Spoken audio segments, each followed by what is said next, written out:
నమస్తే బిజినెస్ కార్యక్రమానికి స్వాగతం. ఇవాల్టి కార్యక్రమంలో భాగంగా మనతో పాటు గానుగపాటి ట్రేడింగ్ అకాడమీ నుంచి చైర్పర్సన్ శ్రీరామచంద్రమూర్తి గారు మనతో పాటు ఉన్నారు. చాలా మంది స్టాక్స్ లో ఇన్వెస్ట్ చేయాలంటే భయపడుతూ ఉంటారు.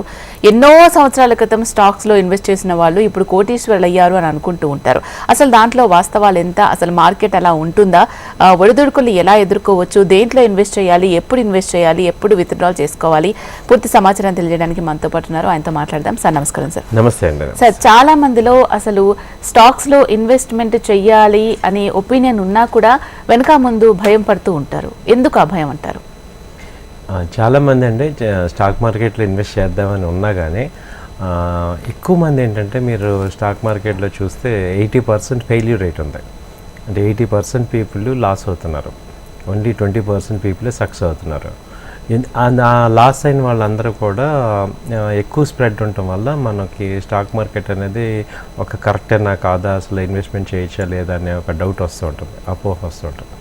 అయితే నేను చెప్పేది ఏంటంటే ఈ స్టాక్ మార్కెటే కాదు, మీరు ఏ సబ్జెక్ట్ తీసుకున్నా, ఏ ఫీల్డ్లో తీసుకున్నా సక్సెస్ రేట్ 20%. ఇప్పుడు ఒక క్లాసులో తీసుకోండి, మనం చదువుకున్న క్లాసుల్లోనే ఫస్ట్ క్లాస్లో ఎంతమందికి వస్తాయి? ఓన్లీ 20%. అంటే ఏంటంటే వాళ్ళే ఫోకస్డ్ చేస్తారు. సో ఎవరైతే ఫోకస్ చేసి దీన్ని మంచి చెడు తీసుకొని లోటుపాట్లు అర్థం చేసుకొని టైం స్పెండ్ చేసి ఎవాల్యుయేట్ చేస్తారో ఆ 20% పీపులే సక్సెస్ అవుతారు కదా. ఇప్పుడు ఏ ఇంటర్వ్యూ అయినా, ఒక జాబ్ ఇంటర్వ్యూ ఉంది మేడం, అక్కడ కూడా అంతే కదా, 80% పీపుల్ లూజర్సే. అంటే వాళ్ళు ఏంటంటే యావరేజ్గా ప్రిపరేషన్ అవుతారన్నమాట.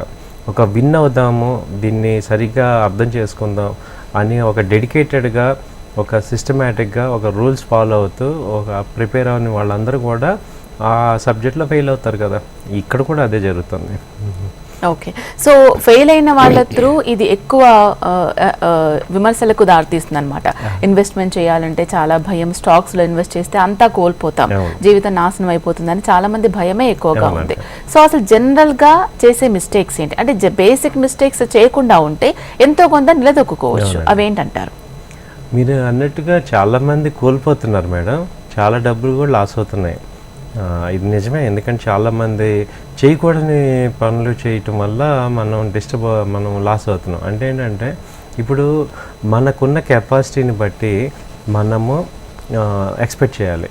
ఇప్పుడు దీన్ని ఏంటంటే మనం సైకలాజికల్గానే మేజర్గా ఇంపాక్ట్ అవుతుంది. ఇందులో ఇప్పుడు ఒక జాబ్ ఉందనుకోండి, ఆ జాబ్లో ఏంటంటే మనం ముందే ఎంత శాలరీ ఏంటనేది ఫిక్స్ చేసుకుంటాం. కాబట్టి నీ వర్క్కి, నీ శాలరీకి ఒకసారి నెగోషియేషన్ అయిపోయాక మనం నెక్స్ట్ వర్క్లో ఉంటాం. కానీ స్టాక్ మార్కెట్ ఏమవుతుందంటే ప్రతి నిమిషం కూడా మనీతో రిలేటెడే ఉంటుంది. కాబట్టి అసలు ఎంత నేను స్టాండర్డ్గా తీసుకోవాలి, అలాగే నేను ఎంత ఎక్స్పెక్ట్ చేయాలి, ఎంత నేను సంపాదిస్తే ఒక సక్సెస్ అంటాం అనేది తెలియకపోవటం వల్ల ఇక్కడ ఏమవుతుందంటే కేవలం ఈ ఒక పాయింట్ వల్ల ఏమవుతుందంటే ఎంతైనా తీసుకోవచ్చు అని ఎక్కువసార్లు మనం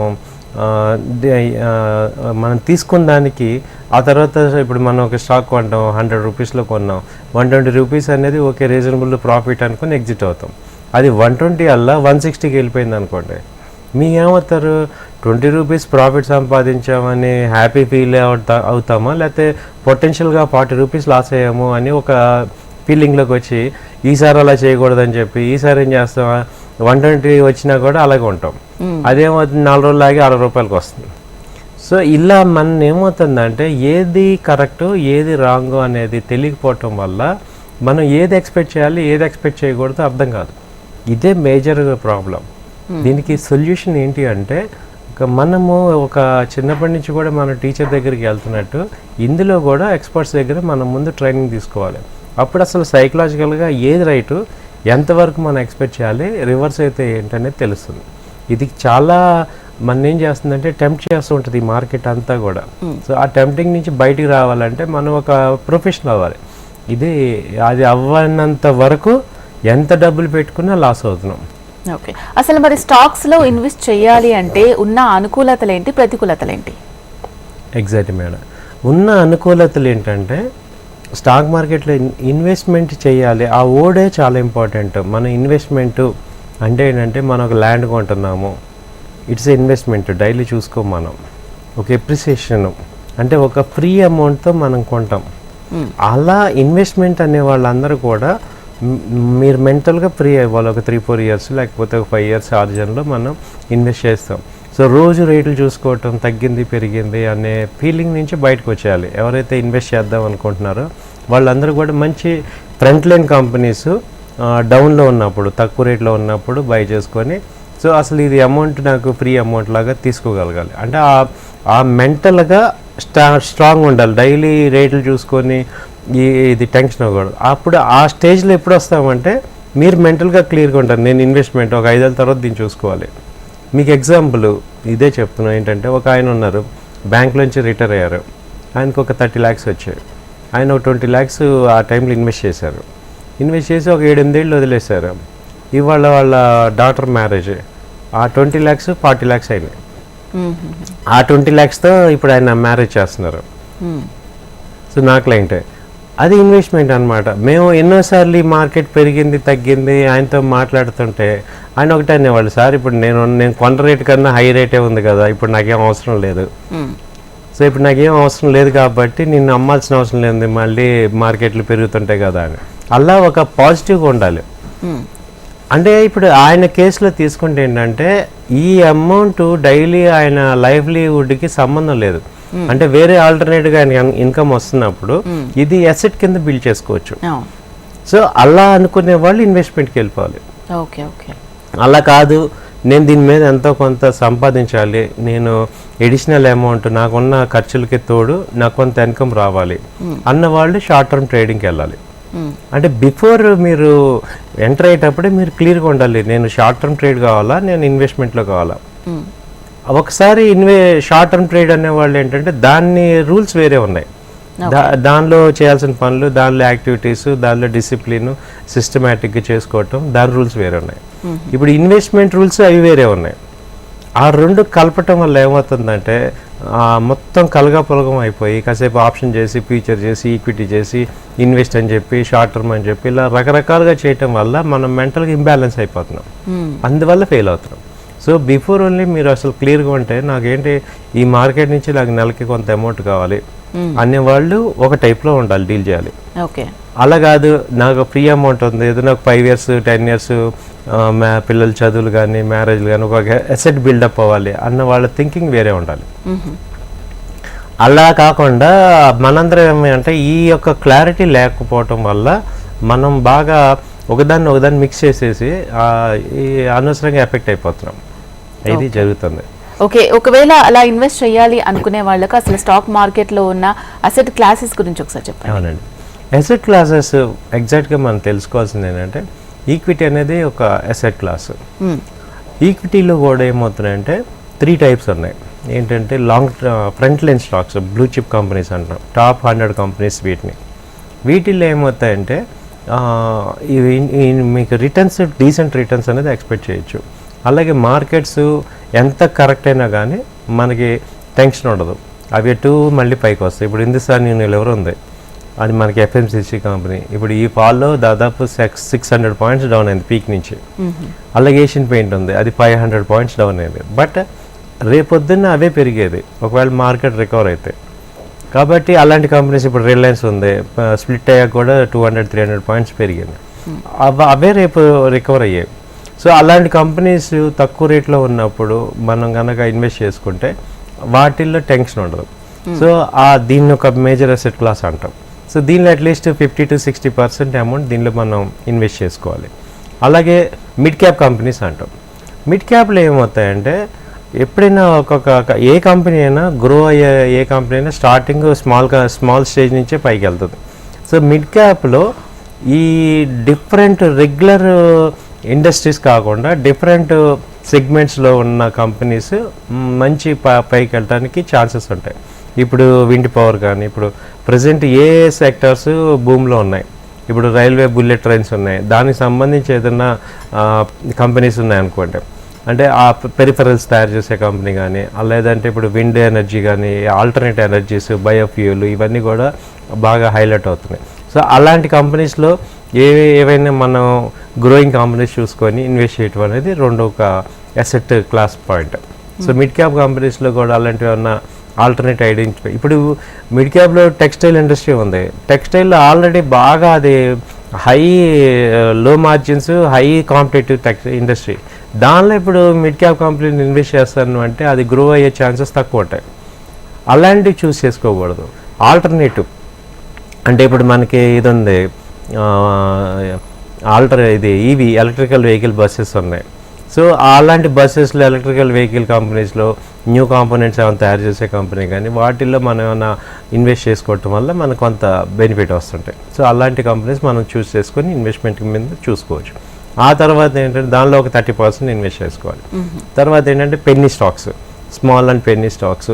సో ఇవన్నీ వీటిల్లో సెలెక్ట్ చేసుకొని ఇప్పుడు మనం సుజిలాను అలాంటిది 20 రూపీస్ నుంచి వాళ్ళ 80 రూపీస్కి వెళ్ళింది. పిఎన్బి 20 రూపీస్ నుంచి 100కి వెళ్ళింది. అలా స్మాల్ కంపెనీస్ అంటే మీకు బిలో 30 ఆ కంపెనీస్ పొటెన్షియల్గా గ్రో అయ్యే ఛాన్సెస్ ఉన్నవి చూసుకొని వాటిలో ఒక 20% ఇన్వెస్ట్ చేసుకోవడం ద్వారా మనం అసెట్ క్లాస్ని బిల్డ్ చేసుకోవచ్చు. దీంతోపాటు మ్యూచువల్ ఫండ్ అనేది ఇంకొక అసెట్ క్లాస్. అసలు నేను స్టాక్ మార్కెట్లో ఇంకా నా వల్ల కాదు, నాకు అంత టైం లేదు, నేను ఈ ఎమోషన్స్ని తట్టుకోలేను అనే వాళ్ళందరూ కూడా మ్యూచువల్ ఫండ్స్కి వెళ్ళిపోవచ్చు.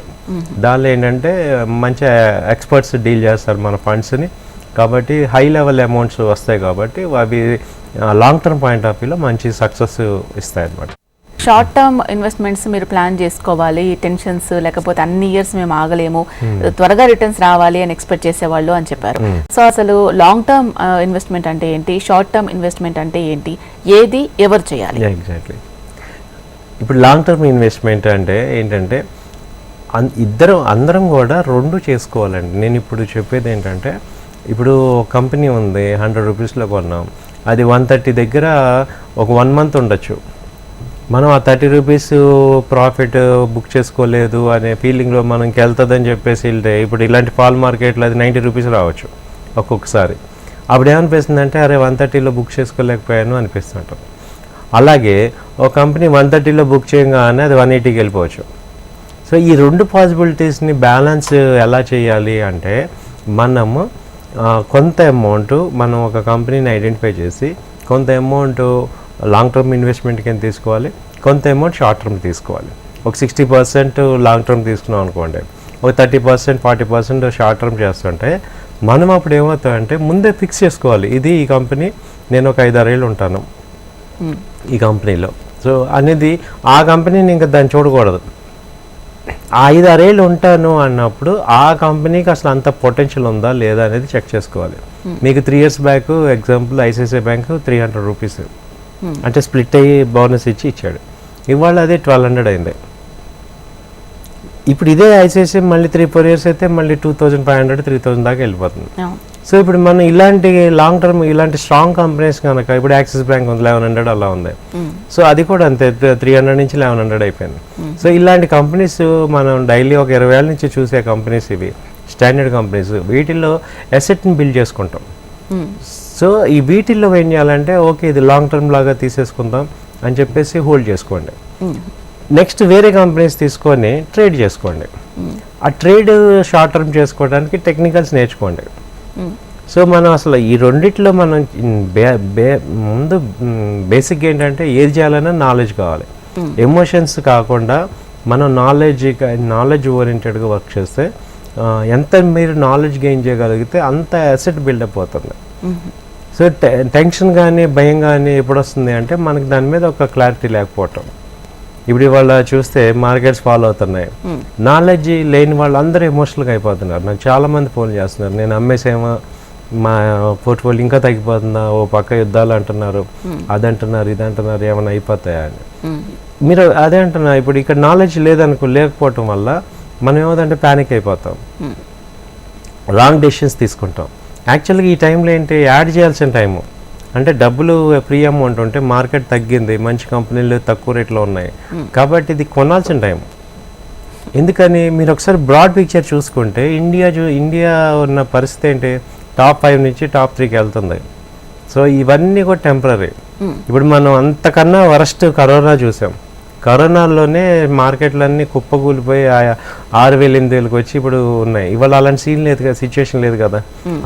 అది మీరు కనుక ఆలోచించగలిగితే మీరు అప్పుడు మైండ్తో ఆలోచిస్తున్నట్టు, హార్ట్తో ఆలోచిస్తున్నాం ఏంటంటే ఎమోషనల్ అయిపోతాం. ఎమోషనల్ అయిపోయి రాంగ్ డెసిషన్స్ తీసుకుంటాం. కాబట్టి నేను చెప్పేది ఏంటంటే ఈ బేర్ మార్కెట్లో మనం స్ట్రాంగ్గా నిలబడితే బుల్ మార్కెట్లో మనం డబ్బులు సంపాదిస్తాం. సో ఇప్పుడు ఉన్న సిచ్యుయేషన్లో మీరు మెంటల్గా ఎలా ఉండాలంటే స్ట్రాంగ్ ఉండాలి. సో ఓకే మంచి కంపెనీస్ తక్కువ రేటుకి వస్తున్నాయి, it is a buy offer. ఇప్పుడు మనం దీన్నే ఏమంటామంటే ఇప్పుడు మనకి ఇప్పుడు పండగ సీజన్లో ఇప్పుడు కార్లు ఇవన్నీ కూడా రేట్లు తగ్గించారు, డిస్కౌంట్ ఇచ్చారు. అది పాజిటివ్ తీసుకుంటాం, నెగిటివ్ తీసుకుంటామా? పాజిటివ్గానే తీసుకుంటాం. మరి స్టాక్ మార్కెట్ కూడా పాజిటివ్ తీసుకోవాలి కదా. ఇప్పుడు హిందుస్థాన్ లెవర్ 2700 నుంచి ఇప్పుడు 2200 ఉందంటే it's a positive or negative? అది మేము చెప్తున్నాం కాబట్టి మేము ఒకప్పుడు అలాగే ఫీల్ అయ్యి తర్వాత అది పెరిగిపోవటం చూసి మేము అవన్నీ చూసాక ఇప్పుడు మేము స్టేబిలిటీకి వచ్చేసాం. సో అది పాజిటివ్. ఇప్పుడు కార్ల రేట్లు తగ్గినప్పుడు మనకి అడ్వాంటేజ్, అలాగే ఈ కంపెనీలన్నీ కూడా ఇవి ఎక్కడికి వెళ్ళవు, 100 సంవత్సరాల నుంచి ఉన్నాయి ఈ మార్కెట్లో, ఇవి ఎప్పటికీ లీడింగే. కాబట్టి ఆ రేట్లు తగ్గినప్పుడు ఇది ఇన్వెస్ట్మెంట్కి రైట్ టైం. ఆల్రెడీ ఇన్వెస్ట్ చేసేసానంటే మీరు బాధపడాల్సిన అవసరం లేదు, అసలు చూడొద్దు. మీరు నేనేం చెప్తున్నాను, జనవరి దాకా మీ యొక్క పోర్ట్ఫోలియోలు ఏం చూడకండి, రిలాక్స్గా ఉండండి. చూసిన కానీ టెన్షన్ అయిపోతున్నాం. సో కొత్త వాళ్ళందరూ లేదా ఎడిషనల్గా ఇన్వెస్ట్ చేద్దామనే వాళ్ళందరూ కూడా ఇది ఒక అడ్వాంటేజ్ తీసుకోండి. మంచి కంపెనీలన్నీ తక్కువ రేటుకి వచ్చాయి కాబట్టి హ్యాపీగా ఇన్వెస్ట్ చేసుకోండి ఫ్రీ అమౌంట్స్. ఓకే సార్, ఇంత టెన్షన్ మేము పడలేము, అసలు ఇవి నేను చూడలేకపోతున్నాను, నాకు టెన్షన్ ఎక్కువ వచ్చేస్తుంది అనుకున్న వాళ్ళు మ్యూచువల్ ఫండ్స్కి వెళ్ళిపోవచ్చు అని కూడా మీరు ఇంతకుముందు చెప్పడం జరిగింది. అసలు మ్యూచువల్ ఫండ్స్లో లాంగ్ టర్మ్లో ఇన్వెస్ట్ చేయడం వల్ల ఏ విధంగా ఉపయోగకరంగా ఉంటుందంటారు? మంచి క్వశ్చన్ అడిగారు మేడం. చాలామంది అంటే ఇప్పటికి ఆల్రెడీ చాలామందికి ఆ అవేర్నెస్ ఉంది, చాలామంది ఆ బెనిఫిట్స్ పొందుతున్నారు. సో ఇప్పుడు మీలాంటి వాళ్ళందరూ సపోజ్ జాబ్ చేసే వాళ్ళందరికీ ఏమవుతుందంటే రెగ్యులర్గా ఈ మార్కెట్లో చూసే టైం కానీ లేకపోతే అంత నాలెడ్జ్ కానీ ఉండదు, అంత స్ట్రెస్ తీసుకోలేరు. అలాంటి వాళ్ళందరూ కూడా ఎస్ఐపి టైప్లో మీరు పెట్టేసుకోవచ్చు. ఎస్ఐపి అంటే systematic investment plan. Every month some amount, ఇప్పుడు చిట్టి కట్టినట్టు కొంత అమౌంట్ మనం దీనికి ఇన్వెస్ట్ చేయడం ద్వారా మీకు ఏమవుతుందంటే ఎవ్రీ మంత్ కొంత అమౌంట్ మనం ఇన్వెస్ట్ చేసుకుంటారు. అది ఓవరాల్గా ఏమవుతుందంటే ఒక 5 years 6 years అయ్యేపాటికి మీకు mutual funds every 5 years double అవుతున్నాయి. యావరేజ్గా 15% సిఏజీఆర్ తీసుకుంటే అంటే ఎవ్రీ ఇయర్ 15% ప్లాన్ వస్తున్నాయి రిటర్న్స్. సో మీకు ఏమవుతుందంటే 5 years అయ్యేపాటికి కాంపౌండింగ్ అవుతుంది. ఆ నెక్స్ట్ 5 years తీసుకుంటే ఇంకా డబుల్ కాంపౌండింగ్ అవుతుంది.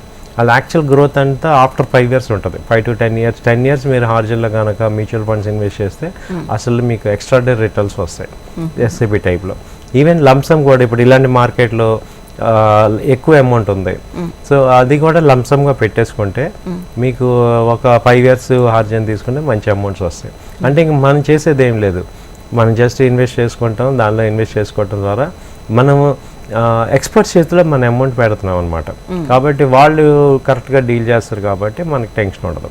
సో మ్యూచువల్ ఫండ్స్ అది వాళ్ళు కూడా ఏంటంటే డైరెక్ట్గా మన డబ్బులు తీసుకొని వాళ్ళు కూడా స్టాక్ మార్కెట్లో స్టాక్స్లోనే ఇన్వెస్ట్ చేస్తారు. అంటే వాళ్ళు ఇంకెక్కడ చేసేది ఏం లేదు, స్టాక్స్ మంచి వాళ్ళు కూడా ఏ కంపెనీలు కొంటారు. వాళ్ళకి మనకి తేడా ఏంటంటే వాళ్ళు ఇలా ప్యానిక్ అవ్వరు. మనమేమో ప్రతిరోజు చూసుకుంటాం ఎంత ఉంది, తగ్గిందా పెరిగిందా. మనం ఏంటంటే పెరిగినా తట్టుకోలేము, తగ్గినా తట్టుకోలేము. సో రెండు అంటే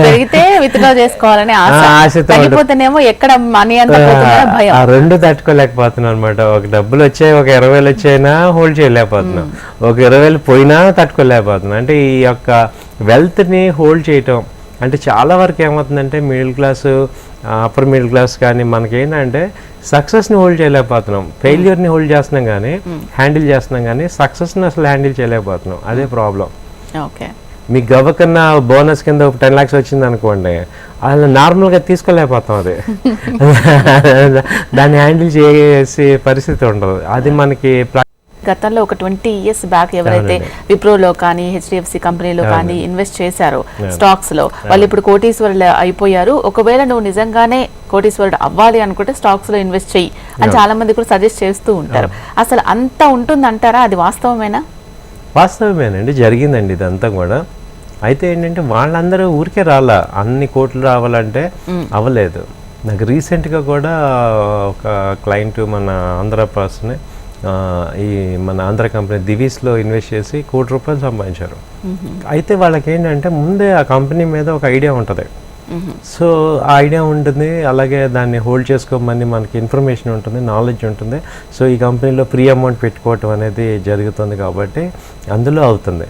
మనందరం ఏంటంటే ఈ మధ్య కాలంలోనే మనం ఈ మార్కెట్ గురించి అర్థం చేసుకుందామని ట్రై చేస్తున్నాం. ఈ అర్థం చేసుకునే టైంలోనే ఎక్కువ మంది ఫెయిల్యూర్స్ చూస్తున్నాం. కాబట్టి మనం ఏంటంటే మన యొక్క పేరెంట్స్ వాళ్ళందరూ ఒక రకమైన భయంలో ఉన్నారు ఆ రోజుల్లో. అంటే వాళ్ళు కూడా చేశారు కానీ ల్యాండ్ మీద పెట్టారు వాళ్ళు. ఇప్పుడు మన స్టాక్ తీసేసి మనం చూసుకుంటే మన పేరెంట్స్ అందరూ ల్యాండ్ మీద పెట్టిన అన్నీ కూడా ఇప్పుడు కోట్లు అయిపోయినాయి కదా. సో అది జరిగినప్పుడు ఇది కూడా జరిగింది. అయితే ఇది మనం మన సౌత్ ఇండియాలో ఎవరైనా చూడాల, నార్త్ ఇండియాలో అందరూ చూశారు. నార్త్ ఇండియాలో మామూలుగా ల్యాండ్ అని కొన్నట్టు షేర్స్ కొంటారు. అది వాళ్ళకి ఏంటంటే అదొక బిజినెస్, ఎందుకంటే వాళ్ళంతా అక్కడ బిజినెస్ మైండ్. మనం ఇప్పుడిప్పుడే సౌత్ ఇండియా అంతా ఎంప్లాయ్ మైండ్. ఈ ఎంప్లాయ్ మైండ్ నుంచి కొంత మనం ఇన్వెస్ట్మెంట్ మైండ్కి వస్తున్నాం అనమాట. కాబట్టి మన జనరేషన్లో చూద్దాం, ఎందుకంటే ఆ ప్రీవియస్ జనరేషన్లో చూడలేదు కరెక్ట్. ఎవరు కూడా మీరు చెప్పిన వాళ్ళు ఎవరు కూడా సౌత్ ఇండియాలో లేరు. విప్రోలో సంపాదించిన వాళ్ళందరూ కూడా నార్త్ ఇండియా, అంటే ఆ అజిమ్ ప్రేమ్జీ ఆ విలేజ్లో కానీ ఆ ఏరియాలో ఉన్న వాళ్ళు సంపాదించారు. ఎందుకంటే ఆయన వాళ్ళకి అష్యూరెన్స్ ఇవ్వగలిగాడు, ఆయన గ్రోత్ని చూశారు వాళ్ళు. అలాగే ఇన్ఫోసిస్లో అందరూ కూడా చూశారు. సో మన జనరేషన్లో ఏమైందంటే మనం జాబ్స్ చేసుకుంటూ మనం ల్యాండ్ మీద చూసాం, కోట్లు సంపాదించడం ల్యాండ్ మీద చూసాం, గోల్డ్ మీద చూసాం.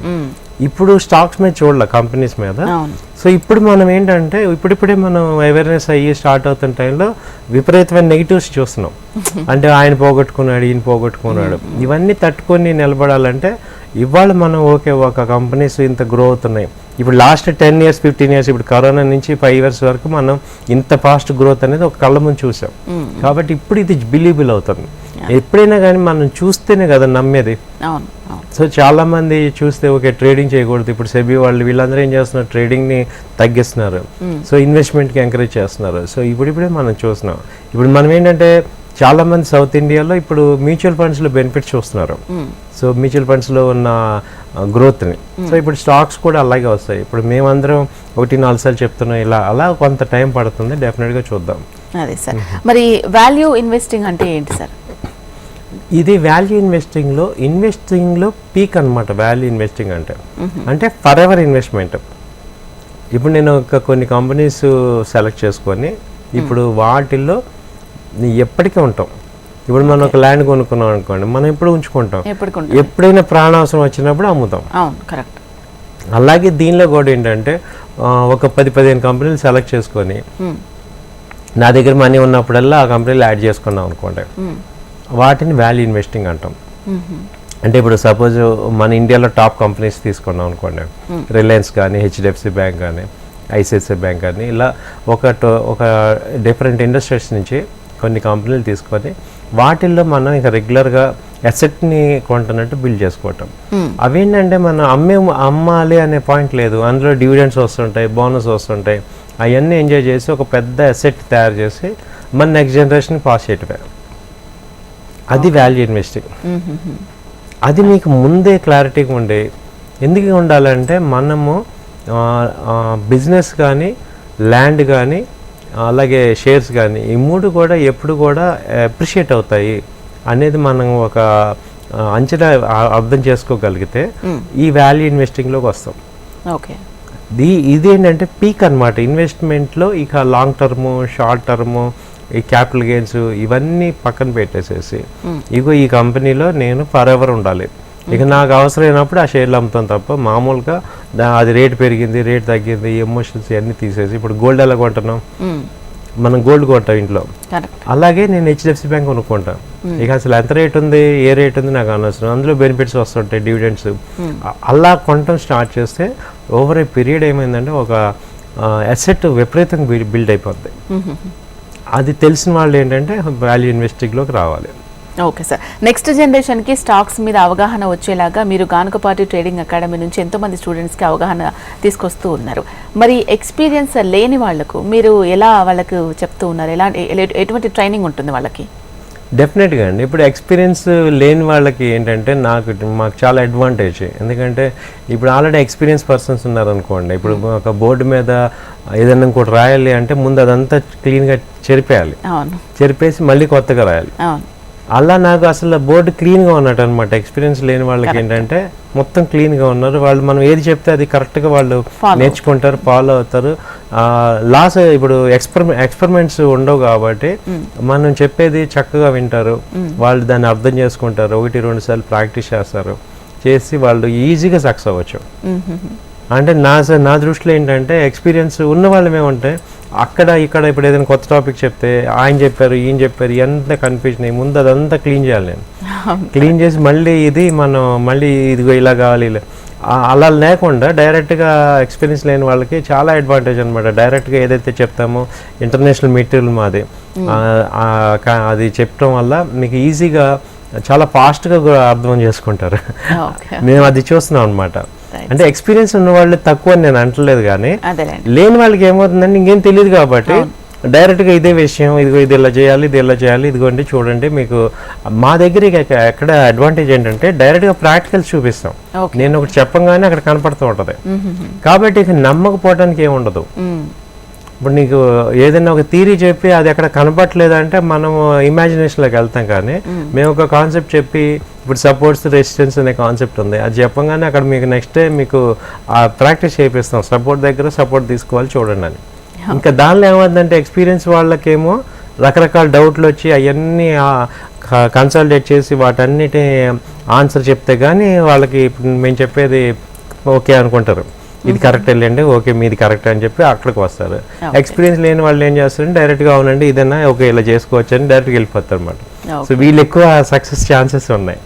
అదే అలా తర్వాత మేము చెప్పే పాయింట్ ఏమవుతుందంటే బేసిక్స్ నుంచి అడ్వాన్స్ లెవెల్ వరకు చెప్తాం అనమాట. ఈక్విటీ, ఫీచర్స్, ఆప్షన్స్, ఇంట్రాడే, అలాగే డెలివరీ ఎలా చేసుకోవాలి. తర్వాత టెక్నికల్ అనాలిసిస్లో 8 ఇండికేటర్స్ ఉంటాయి, అవన్నీ అడ్వాన్స్ లెవెల్ అనమాట. ఇంకా బేసిక్ లెవెల్ చాలామంది ప్రైస్ యాక్షన్ అని చెప్పి ఒక స్టార్టింగ్ స్టేజ్ వరకే చెప్తారు.